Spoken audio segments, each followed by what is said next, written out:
அனைவருக்கும் வணக்கம். நான் ராஜு முருகன். இன்று இந்த காணொளியில் நம்ம கொரோனா வைரஸ் பற்றியும், அது இந்தியன் எக்கனாமியில் எவ்வாறு தாக்கத்தை ஏற்படுத்தி இருக்குது என்பதை பற்றியும் பார்ப்போம். அதாவது இங்கே பாருங்கள், எஃபெக்ட் ஆஃப் கொரோனா வைரஸ் போட்டிருக்கேன். Effect of corona virus on Indian economy. அதாவது கொரோனா வைரஸ்னால இந்தியன் எக்கனாமி எவ்வாறு பாதிப்படைஞ்சிருக்கு என்பதை பற்றி நம்ம பார்ப்போம்.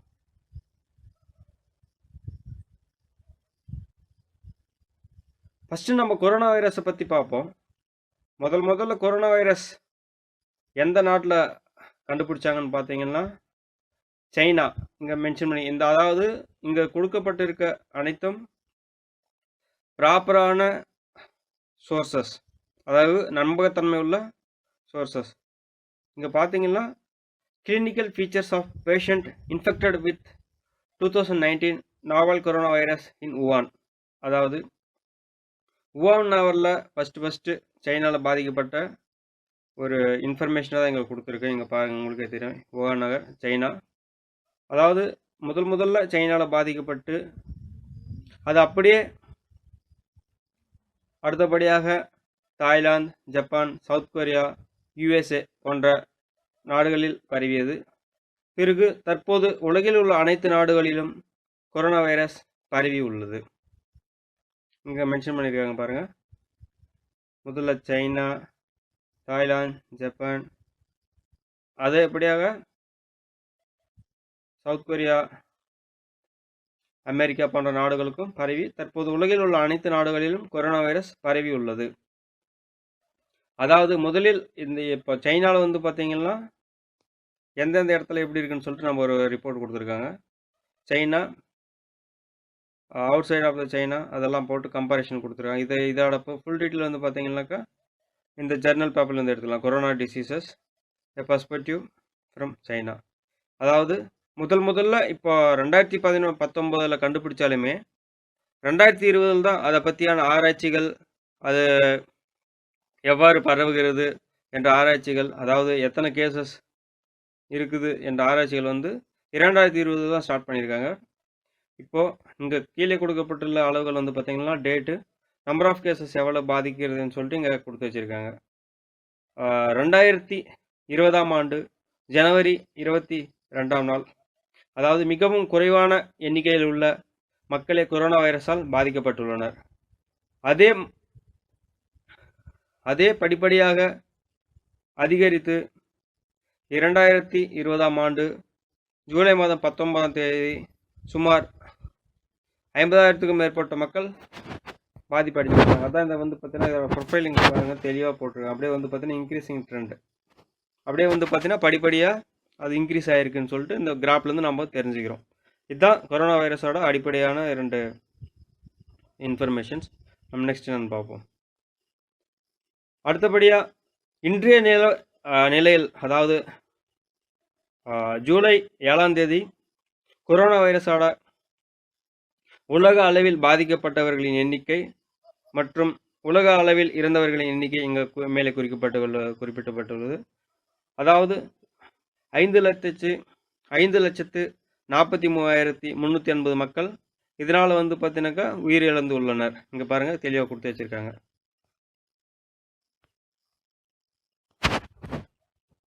இங்கே பாருங்கள், தெளிவாக கொடுத்து வச்சுருக்காங்க எவ்வளோ மக்கள் இருந்திருக்காங்கன்னு சொல்லிட்டு. அடுத்தபடியாக இங்கே பச்சை கலர் பிளாட்டில் என்ன இருக்குன்னு பார்த்தீங்கன்னா உலகத்திலே எந்த நாடு முதல்ல இருக்குது, அதாவது பாதிக்கப்பட்ட கேசஸில் பார்த்தீங்கன்னா எந்த நாடு அதிகமாக இருக்குது அப்படின்னு சொல்லி கொடுத்து வச்சுருக்கோம். முதல்ல பார்த்தீங்கன்னா யுஎஸ்ஏ, 2ஆம் நாடாக பிரேசில், தற்போது இந்தியா பார்த்தீங்கன்னா 3ஆம் இடத்தில் உள்ளது. இது மிகவும் வருந்தத்தக்க இன்ஃபர்மேஷனாக இருக்கிறது. அதாவது கவலை கொடுமையான செய்தியாக இருந்தாலும், அதாவது நம்ம 3ஆவது நிலையில் கொரோனா வைரஸ் பாதிக்கப்பட்ட நாடுகளில் 3ஆம் இடத்தில் உள்ளோம். அடுத்தபடியாக ரஷ்யா, பெரு, சில்லி, ஸ்பெயின், யூகே, மெக்சிகோ போன்ற நாடுகள் 9ஆம் இடத்துல, அதாவது படிப்படியாக இன்க்ரீஸ் ஆகிருக்கு. 1ஆம் இடத்துல பார்த்தீங்கன்னா யூஎஸ்ஏ, அதுக்கப்புறம் 9ஆம் இடத்துல பார்த்தீங்கன்னா மெக்சிகோ. அதான இன்ஃபர்மேஷன் இங்கே கொடுத்துருக்காங்க. தற்போது இந்தியாவில் உள்ள நிலவரப்படி மகாராஷ்டிரா மாநிலம் முதல் இடத்திலும் 2ஆம் இடத்தில் தமிழ்நாடும் உள்ளது. இது மிகவும் தமிழ்நாடு மக்களுக்கு வருத்தமடையக்கூடிய செய்தியாக உள்ளது. அடுத்தபடியாக நம்ம கொரோனா வைரஸ்னால இதெல்லாம் பண்ணலாம், இதெல்லாம் பண்ணக்கூடாதுன்னு பார்த்தீங்கன்னாக்கா, அதாவது மக்கள் ஒன்றாக கூடக்கூடாது. அதுக்கப்புறம் வேக வைத்த கறிகளை மட்டும் தான் சாப்பிடணும். ரா மீட்டை சாப்பிடக்கூடாது. அதுக்கப்புறம் பார்த்தீங்கன்னா தேவையில்லாத இடங்களுக்கு போகக்கூடாதுன்னு சொல்லி போட்டு வச்சிருக்காங்க. இதான் பார்த்தீங்கன்னா இதெல்லாம் பண்ணக்கூடாது. டோன்ட். அப்புறம் டூ மீன்ஸ் இதெல்லாம் பண்ணணும்னு பார்த்தீங்கன்னா வாஷ் யுவர் அதாவது கைகளை கழுவ வேண்டும். எங்கே சென்றாலும் முக கவசங்களை அணித்து கொண்டு செல்ல வேண்டும். 2வது பாயிண்ட். 3வதாக நீங்கள் தும்பும் பொழுதோ அல்லது இருமும் பொழுதோ உங்கள் கர்ச்சிப்பை வைத்துக்கொண்டு இருமினால் நல்லது என்று மருத்துவர்கள் சொல்லியிருக்காங்க. அதுக்கப்புறம் மேலும் உங்களுக்கு அரசாங்கம் குறிப்பிட்டுள்ள அறிகுறிகள் தென்பட்டால் மருத்துவரை அணுக வேண்டும். இங்கே பாருங்கள், இந்த சோர்ஸஸில் எடுத்திருக்கேன். The best practice for controlling and infectious cases like Covid என்னென்ன சொல்லியிருக்காங்கன்னா, நம்ம மெயினாக என்னென்ன பண்ணணும்னு சொல்லியிருக்காங்க. 6 feet, அதாவது ஒருத்தரை விட்டு ஒருத்தர் பார்த்தீங்கன்னாக்கா 6 அடி தொலைவில் இருக்கணும் அப்படின்னு சொல்லியிருக்காங்க.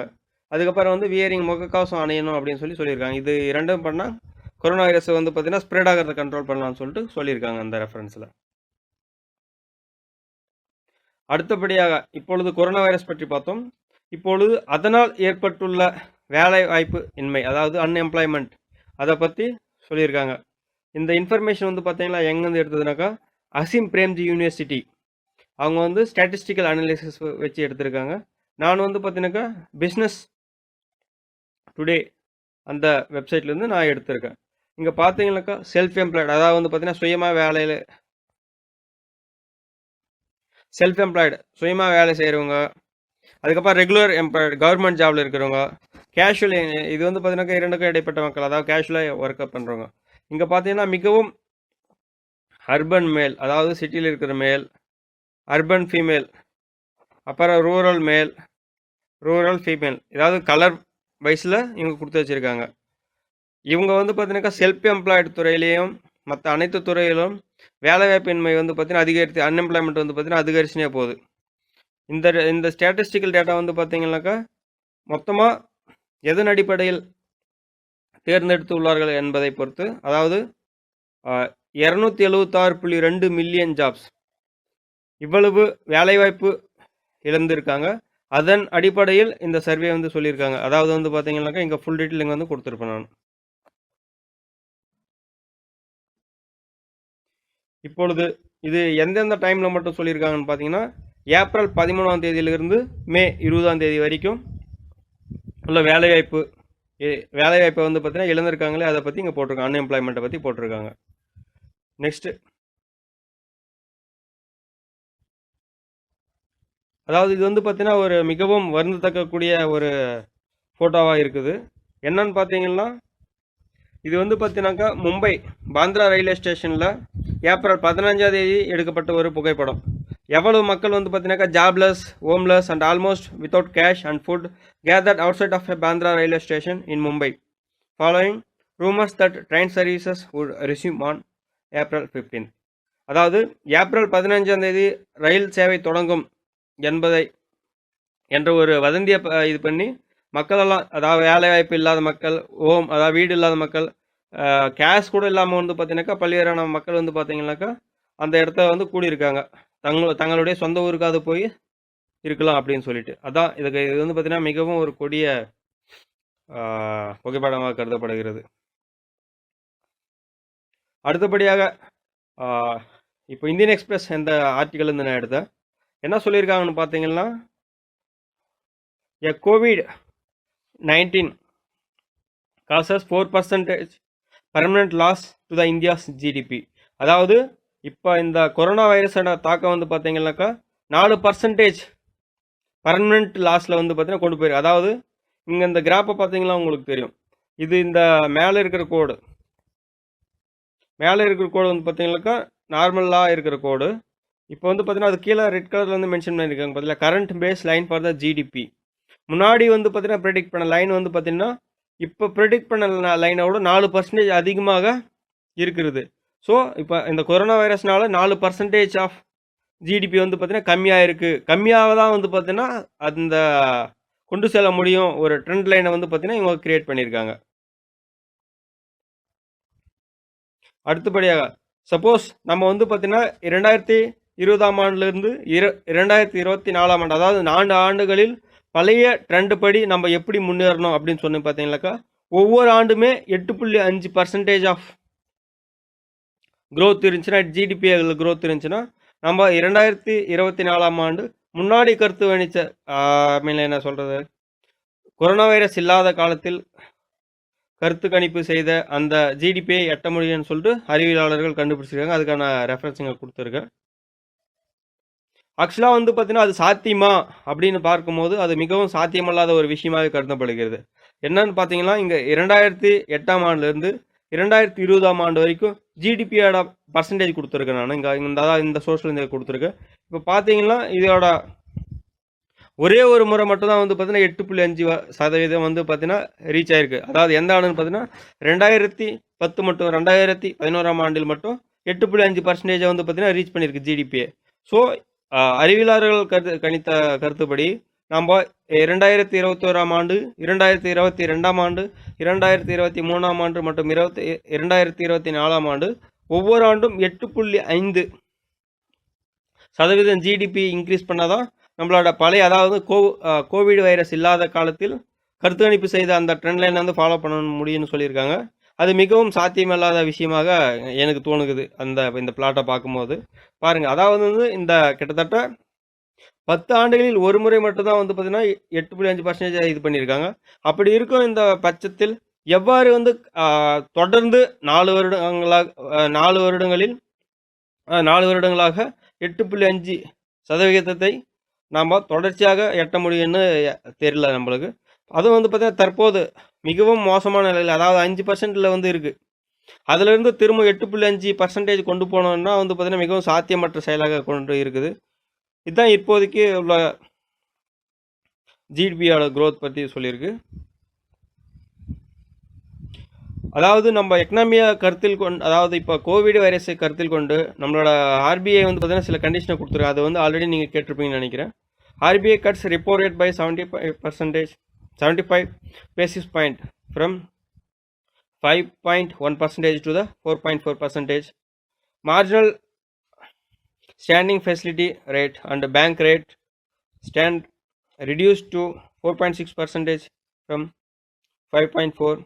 அதுக்கப்புறம் நீங்களே வந்து கேள்விப்பட்டிருப்பீங்க, 3 மாதத்துக்கு வந்து பார்த்தீங்கன்னா எந்த ஒரு தவணையும் கட்ட வேண்டிய அவசியம் இல்லை அப்படின்னு சொல்லியிருக்காங்க. ஸோ இதெல்லாம் தான் வந்து பார்த்தீங்கன்னா நம்மளோட இந்திய பொருளாதாரத்தை ஒரு நிலைநிறுத்தும் காரணியாக ஆர்பிஐ, அதாவது ரிசர்வ் பேங்க் ஆஃப் இந்தியா வந்து பார்த்தீங்கன்னா கொண்டு வந்திருக்காங்க. நன்றி, வணக்கம். இந்த காணொலியை கண்டு உங்கள் கருத்துக்களை பதிவிடுமாறு மிகவும் தாழ்மையுடன் கேட்டுக்கொள்ளப்படுகிறது. மேலும் உங்களுக்கு எது மாதிரியான வீடியோக்கள் வேண்டும் என்பதையும் நீங்கள் கமெண்டில் கொடுத்தா அதுக்கு தகுந்த மாதிரி வீடியோ கிரியேட் பண்ணி அடுத்த பதிவில் அப்லோடு செய்வேன். நன்றி, வணக்கம்.